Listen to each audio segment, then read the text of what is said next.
People who were damn near terminated. How did it happen and how did you get out of it? My ex-boyfriend was cruel the entire time we were together, but it culminated in him trying to terminate me with an electric cord. Our elderly neighbor randomly knocked on her door because she needed help shoveling her driveway. It was snowy, right as I was starting to lose consciousness. He was a police officer, so he had an appearance to keep up, and immediately switched his mask back to answer and go help her. I found out later when my ex left for his overnight shift that she had long suspected something bad was happening because she would see me with bruises and gotten a bad feeling out of nowhere that night, and that is why she came over to ask for help.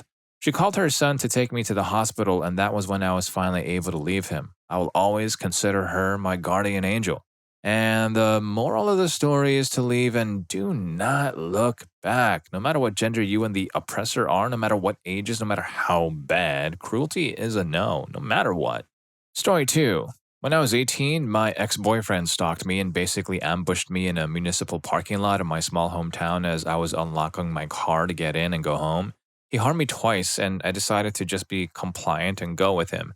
It was broad daylight and there were other people in the parking lot, but either they didn't notice or didn't want to assist.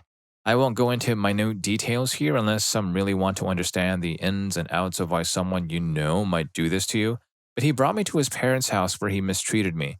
I survived by not speaking a single word to him the entire time and not reacting to anything that he did to me.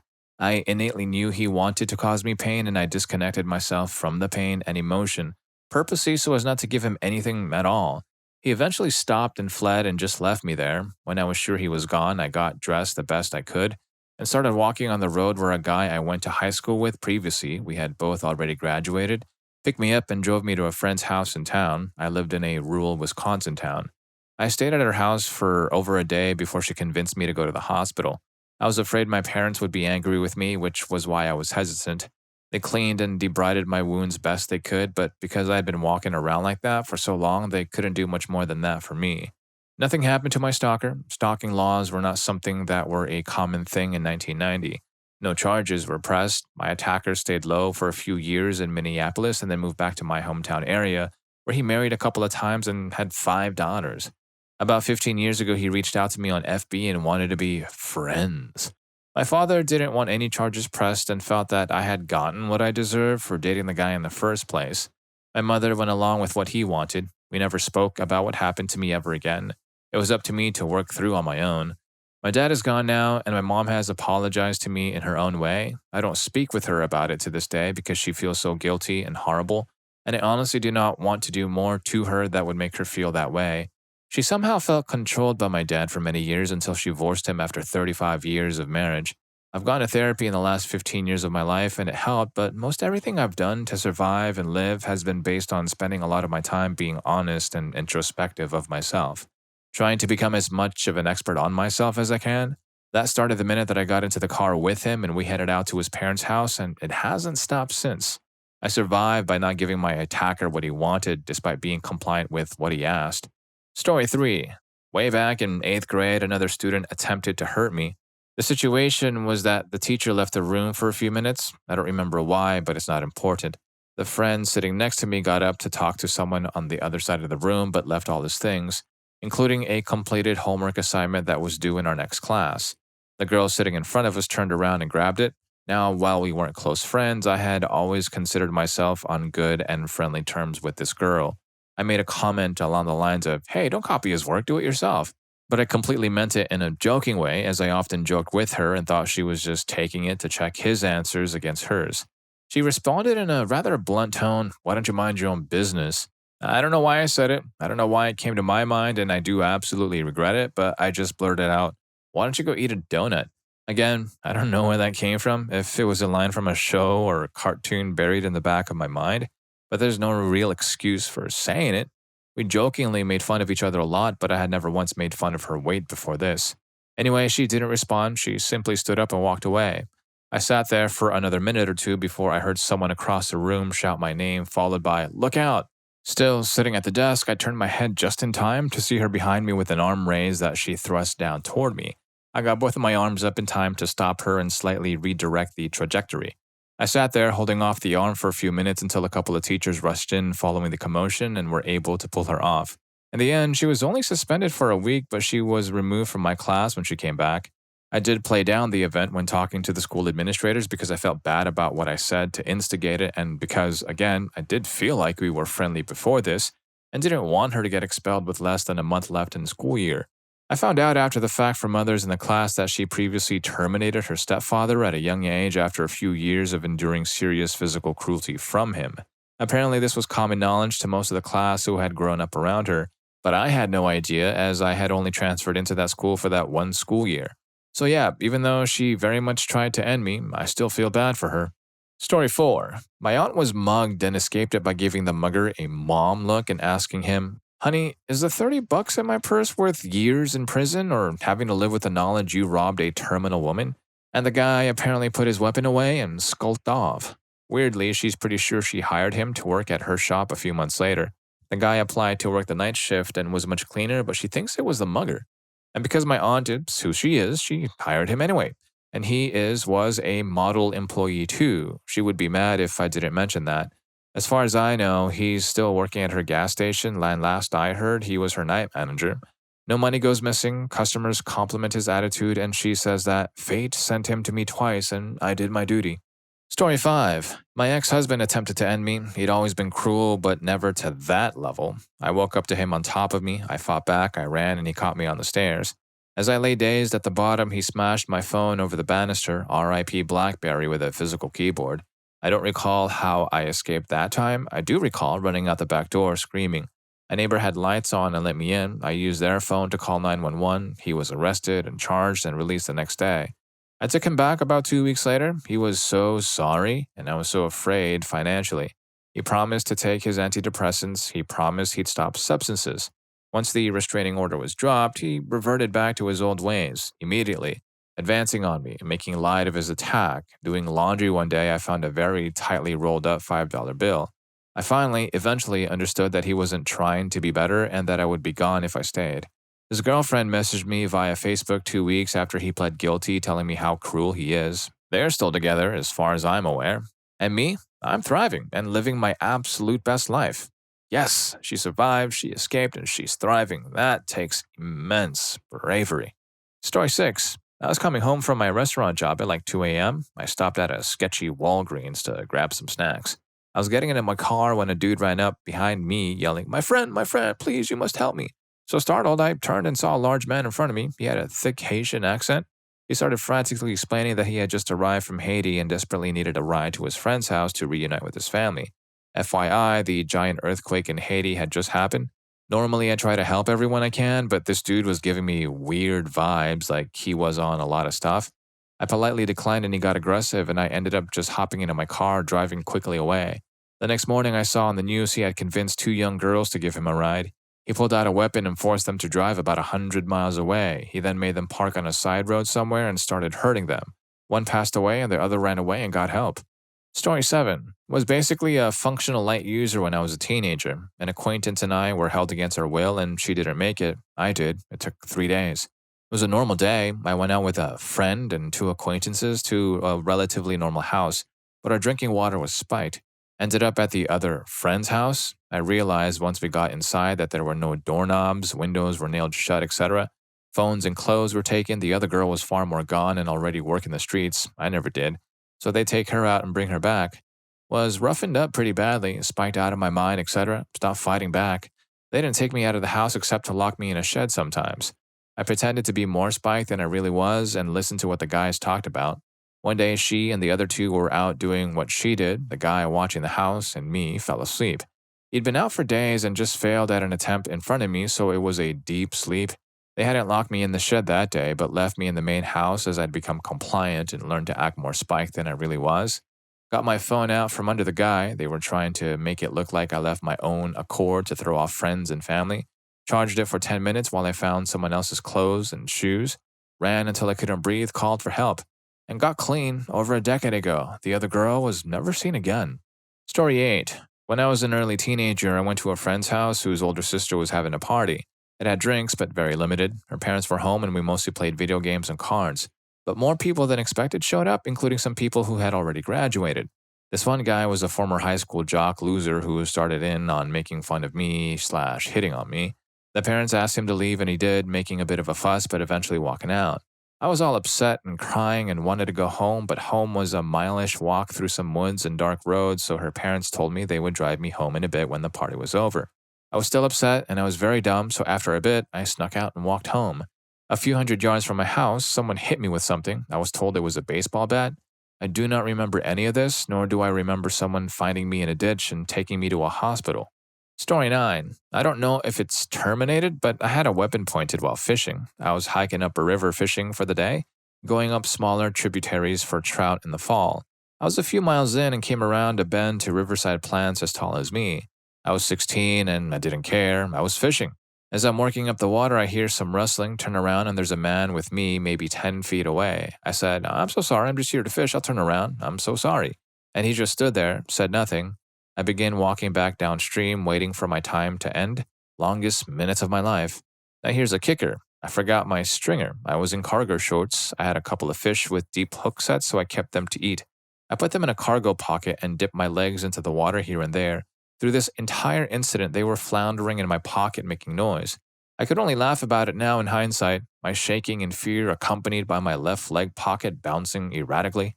Story 10. I went out with a woman who was separated from her husband. She had filed for divorce and had a restraining order against him. She stayed over one night, and the fire alarm in the building across the street went off. Everyone ended up outside at 2 a.m. in October. Her car had been parked around the side of that building. Fast forward 6 weeks, and her soon-to-be ex followed her then boyfriend from her house in the morning, tried to run him off the road and shot him 3 times. Soon-to-be ex admitted that he knew she was at the apartment complex I lived in. Her mechanic also later found a GPS tracker that had been wired into the fuse box to track her movements, how he found her that night.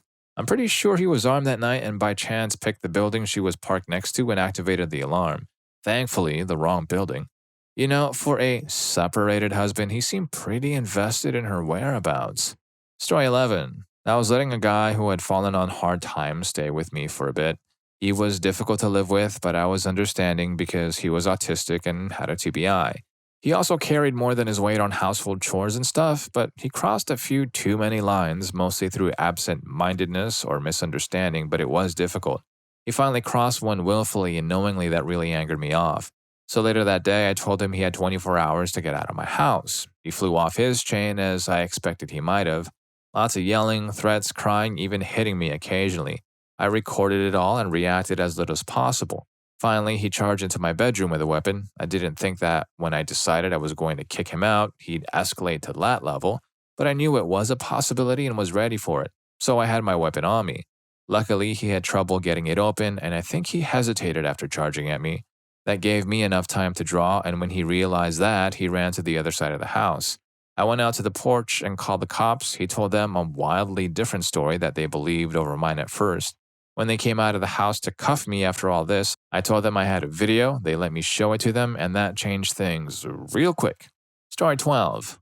When I was 14, I went to a local fair with a couple of friends. There were some older guys there causing trouble. Some people I knew were going to try and fight them. I didn't want any part in it and left.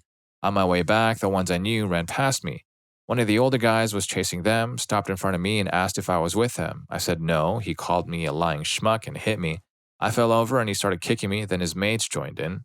I woke up about 10 minutes later, head was pounding, I couldn't see properly, couldn't breathe properly, and was dizzy for like 3 weeks.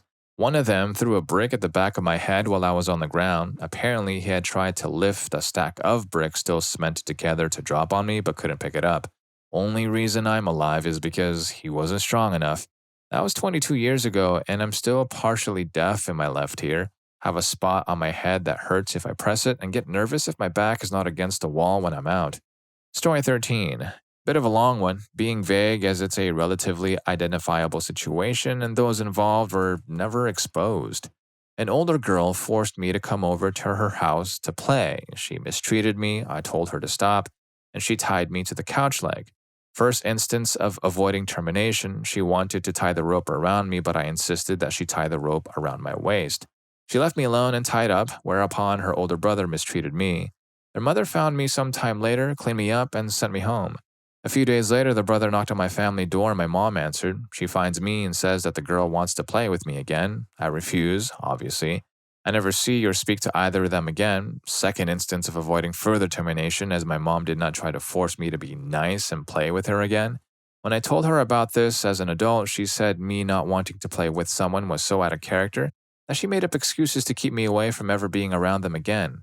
Parents, if your kiddo suddenly refuses to be around someone or has a huge behavior change, investigate it further. Story 14. At night, I left my location and turned onto the main road when I had the green light. I stayed in the lane I was in for a couple of miles when suddenly someone overtook me and cut me off from the other lane. Whatever. I don't like to speed in that area because it is a known speed trap. Because he's speeding, there was quite a bit of distance between us. As we both approached the red light soon after that, that person felt like I was following him too closely as we approached the intersection, and suddenly he slammed his brakes. Because of the adequate distance between the two of us, I did not have to slam my brake but just came to a quicker stop while still leaving enough room between the two of us. Since he broke suddenly to try and check me, he still had much room before the intersection, so he creeped up slowly to the line. Weirded out, I kept my distance. We made our left turn. He pulled to the far right lane and slowed down, thinking I was going to pass him. Well, I had to turn right, so I also went to the far right lane. After we made the right turn again, he pulled off to the side and let me pass. Then as soon as I passed, he pulled behind me, tailing me hard and turning on his high beams. Obviously, this was trouble, so I drove past the street to go to my house and continue driving. A minute later, he pulls off to a side street. I kept driving up a hill and thought he left me alone. So at the top of the hill, I turned around to go back down, thinking it was safe. Apparently, he was still there and started following me again, this time being more aggressive. I thought if I would be able to go to a well-lit place like a gas station, but I felt continuing to drive would anger him more. So I pulled off to the side immediately. He then pulls next to me, gets out of his car. I roll down my window and calmly ask him, "Hey man, what's going on?" He walks toward me, pulls a weapon from his waistband. He starts yelling and swearing at me, saying I was tailing him. I obviously was not, and that I was putting his family at risk. Meanwhile, his girlfriend was yelling at my ex-wife for looking at them while they were yelling at me.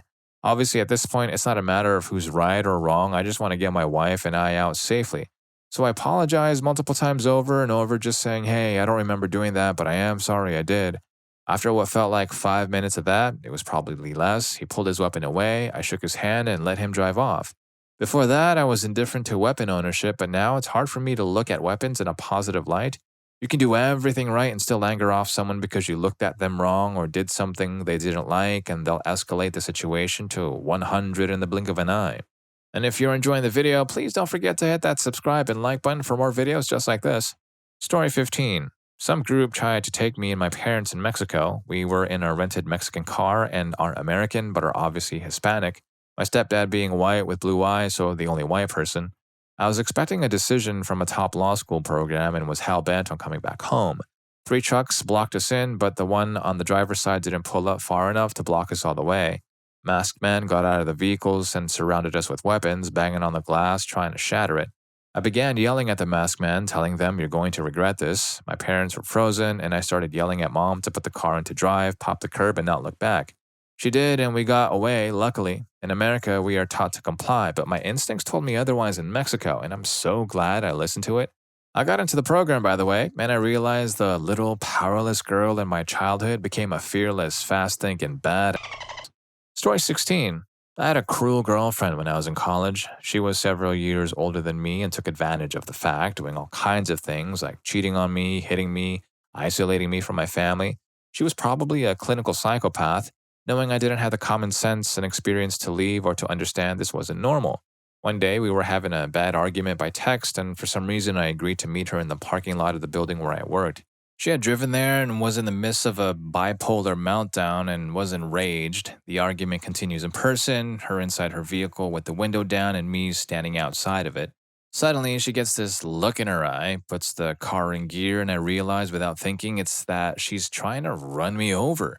I step up onto a curb as her car lurches past me. She backs up and straightens the car out to try again, and I go the other way. I stayed with her for another 5 months after that. It's been over 10 years, but psychological cruelty is a witch, and I hope I never see her or hear from her again for the rest of my life. Story 17. When I was a kid, maybe 8 or 9, me and my friends were playing ding-dong ditch, knocking on doors and running away. I used to hang around with some older guys too. Basically, we knocked on this door like 2 or 3 times and the guy was mad. The older guys convinced me to knock on the door one more time, even made a deal that I wouldn't have to knock on a door again for weeks, so I took it.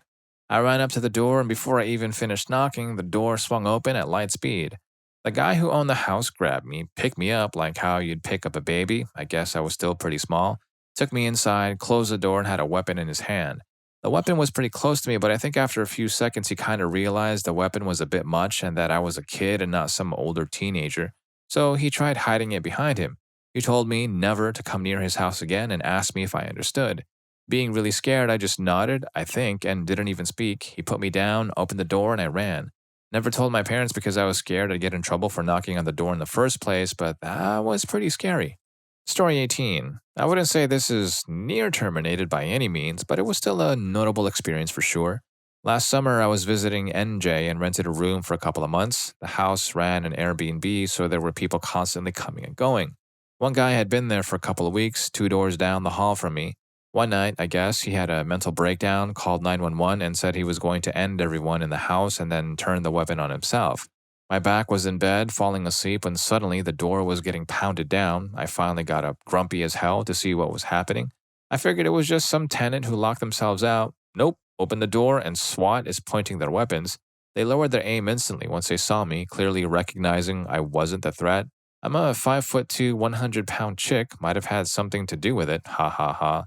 Anyway, they evacuated the house. We had to sit on the sidewalk a few houses down the street while they did a sweep of the house and a relatively quick search. Didn't take terribly long, maybe 45 minutes before we could go back. They did the arrest and no one was hurt. The Airbnb host had a young daughter, 9 years old, who was crying a bit but generally holding her composure. Poor dear had to go whiz, so I helped her mom, and aunt kind of form a privacy barrier around her so she could do her business on the sidewalk. She was all right by the next day. She's a tough gal. Story 19. I acted like I wasn't scared. For hours, I acted like I was just interested, not frightened, not at all frightened. I laughed and made casual jokes and references to the frickin' weather or whatever. I asked questions and nodded away with pretended fascination. I acted like maybe I was someone fascinated rather than freaked out, like there was no need to worry I'd tell the police. Like the entire experience was casual, chill, and interesting. My teeth were literally chattering in terror in between my laughs. I didn't know that was a real thing that happened. I grew up in a horribly cruel home and had to learn how to act like I wasn't scared, to act like the insanely horrible thing I just heard wasn't insane and horrible. I'd had to learn how to act to keep from getting hurt. Now, I was having to act to keep from getting frickin' terminated. That ability to act saved my life. I absolutely expected to be terminated. I was sitting there, laughing casually, thinking about when and where I would be found, convincing them that I wasn't scared, that they were fascinating, not terrifying, that they had nothing to fear from me, and also trying to gather as much identifying info and info about their crimes as I could, like where the crimes took place, the specifics of what they'd done. I remember them telling me about doing one horrific thing and me, with bright-eyed interest and a pleasantly tilted head, inquiring where, and then telling me. Because if I did survive, if all this they were saying was true, I had to try to stop them, obviously. But that felt like a distant if. Eventually, I managed to say that, hey, it was getting late, I had to head off, and they let me. I walked away, expecting them to jump out from the bushes and end me. They didn't. I did report it to the police. Yeah, literally every single thing the person told me ended up being true. The police later asked them why they told me, and the police told me that basically the person thought maybe they'd found an accomplice. So I survived by acting so well that I apparently convinced a would-be criminal that I might go do things alongside them. Story 20. I was in the U.S. Army in Iraq. One morning I had a meeting with a certain minister in the Iraqi provincial government at his office. A bomber walked into his office at exactly the time of our meeting and detonated a large amount of explosive. It just so happened that the minister had been in our headquarters the day before for something else and ran into me in the hallway. He said he had some time, and if I wanted to meet early, he could save me a trip, or he was fine keeping our meeting as scheduled if I preferred. So we were able to take care of what we needed to, and I ended up not driving out to his office that morning. I wasn't there. In general, the Iraqi government working with U.S. military officers was pretty normal, and on its own wasn't anything special, and didn't even mean the Iraqi in question was supportive of the U.S. Although the exact nature of why we were meeting and what I was coordinating with this person was being obscured and wasn't really public, this particular minister was a huge believer in a democratic Iraq and was doing a lot to cut down on corruption within government. I believe that was the main reason the insurgents wanted him gone. It's been almost 20 years, and I still wonder if I had been there along with over a dozen soldiers, would we have been able to prevent this? I don't think so.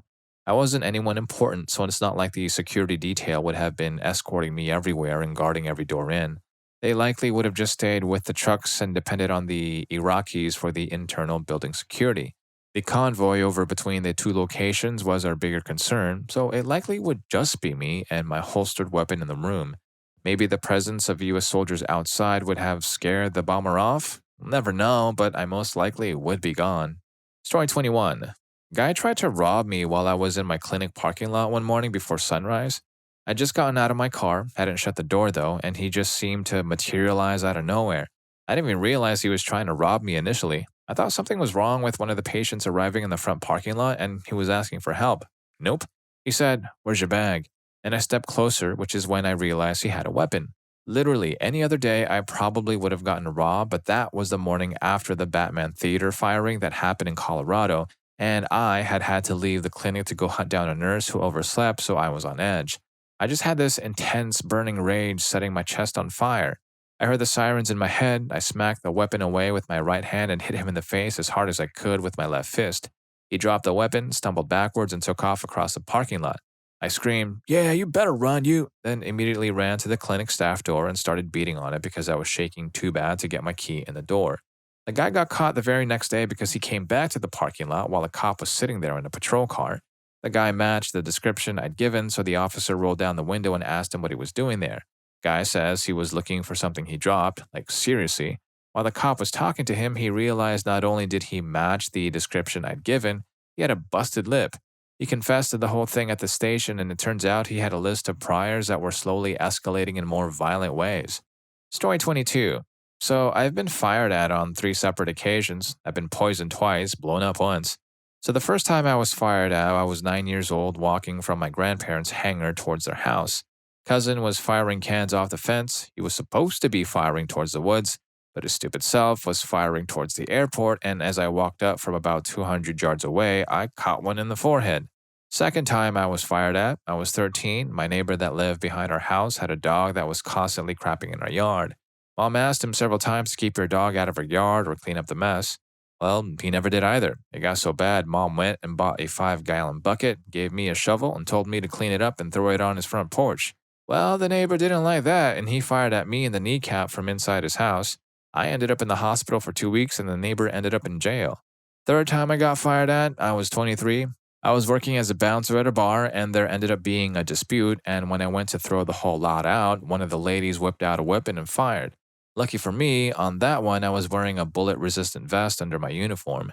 The 2 times I got poisoned happened when I was 11. I'd gotten very sick. My mom and I were visiting my grandmother, and grandma went to give me some cough syrup to try and help me sleep. My mom noticed very shortly after that the cough syrup they had just given me expired by like 10 plus years. So they called Poison Control, and Poison Control told them to give me a syrup of Ipecac to get me to retch and call 911. So they did just that. Well, typically the medicine makes you retch right away. And when I didn't start retching, they grew concerned and looked at the bottle that it too was expired by 10 years.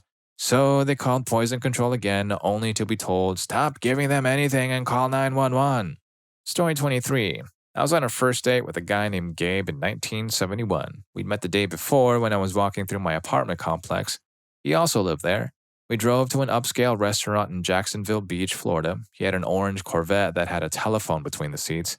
In the 1970s, that was unusual. Over dinner, he told me about himself. He was part of the family that owned Seagrams. He was a warlock with a coven in Atlanta, Georgia. He had a small plane that he piloted. The restaurant staff knew him and were different. I was just 20. I didn't know what Seagrams was. I nodded and smiled, but I was uneasy. After dinner, he said he would take me home, but instead drove to a small deserted airfield in the middle of nowhere. It was very dark, with just the sound of crickets. He stepped out of the car without saying a word and walked to the rear and opened the trunk. Looking back, I know alarm bells should have gone off, but they didn't. Instead, I reached for a small comb in my purse, but pulled out a weapon by accident. It was only in my purse that one day because I had brown-bagged lunch and needed to peel a peach. I was surprised to find myself holding a weapon. Gabe returned and stooped with an arm behind his back and looked at me sitting there, clutching a weapon. He straightened, walked back to the trunk, and then closed it and got back inside. I'll never know what he had behind his back. He drove me back to my apartment and it was uneventful. As he shut off the engine, he made a point of showing me that it was on the dot of midnight on the clock in the car. He said I was meant for him and he would visit me in my dreams at night to make love to me. I stayed up all night. He was asked by management to leave the apartment complex because he would growl at women while he walked his white husky. Story 24. My brother was in my room and wanted me to go and watch him play video games. Just standing near him while he sits on his back. Well, I didn't want to, and believe me, a lot happened. He faced jail time, is aggressive, and physically cruel to me. Told him to go out because I have to organize my school folders. Well, I didn't want to, but it just happened that I said that I hate him, and he left the room very angry. Later, I hear heavy footsteps marching towards my room, and I already know that his infused rage was on. I could somehow sense that he busted my door open, which was locked, took me and threw me on my bed. I tried to leave, but no chance because he threw himself on me was like 2 times my weight. Just as I realized what happened, I saw a weapon in his hand. I pushed against it with all my power, and while that happened, I asked him if he wanted to go to hell. At that time, he was a Islamist extremist Muslim, and he replied with, "Why would I?" Even later excusing his behavior, saying I should submit to elders and family. Now, the whole thing lasted a minute or so. I think he did this to scare me, but it could have gone much differently. Here I am today. Welcome to my TED Talk. Just a minute ago, and funny coincidence that I saw this post, I thought about filing a charge against him. Should I really do it? What would happen? Story 25. After months of my brothers telling me I should end myself and my mother either agreeing with them, encouraging them to do it, or doing nothing, including one actual attempt by me, one of my brothers got physically violent with me. These threats were nothing new, but this time I threw something at him to try and get him to go away instead of just enduring it, and that opened the floodgates for him. I was 16 and he was 12, but he was stronger than me and I didn't want to hurt him, and I was wondering if maybe I did deserve this. Maybe if I passed away, my family would be better off. I begged my mom to stop him, and she said that I'd earned this because I'd been, quote, violent, throwing something at him when he was shoving me around. Thankfully, my other brother saw what was happening and thought it was going too far. He wrestled my brother off me and seemed really upset and distressed. Later, he told me that everything was all talk and not to take it seriously, and was upset at my mom and brother. We lived in a very dysfunctional household. I know he participated in the baiting so he wouldn't get in trouble for defending me. And it might sound messed up, but I don't hold it entirely against him. He was surviving too. Soon after, I was physically mistreated by my mom and my brother while on call.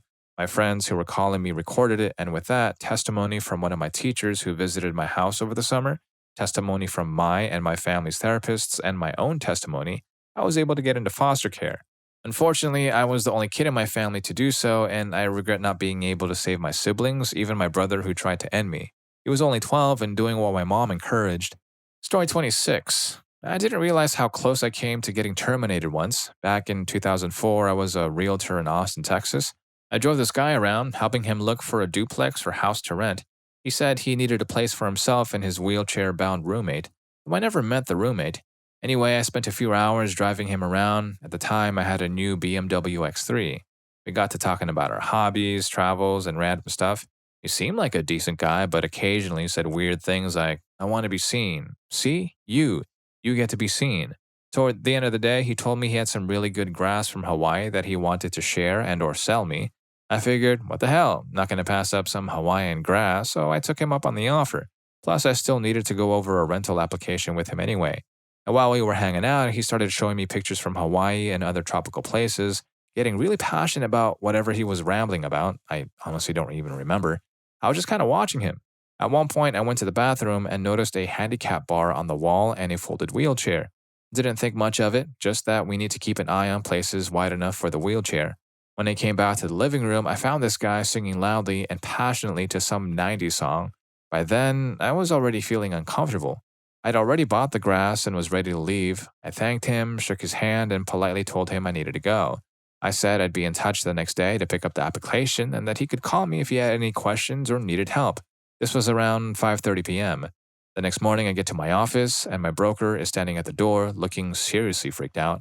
With her are this young loan officer couple who, as it turns out, live in the same apartment complex as the guy I'd driven around the day before. That's when I found out the guy terminated his roommate less than an hour after I left his place. The story is everywhere, front page news, the biggest thing happening in Austin at the time. My broker had immediately connected the guy to me because we're required to make copies of driver's licenses for anyone we drive around. for safety reasons, ironically enough. Sometimes I can't help but think about what might have happened if I'd hung around just a little bit longer. And if any of these stories got to you, here's more for you. YouTube thinks you're going to love this. I'll catch you in that video.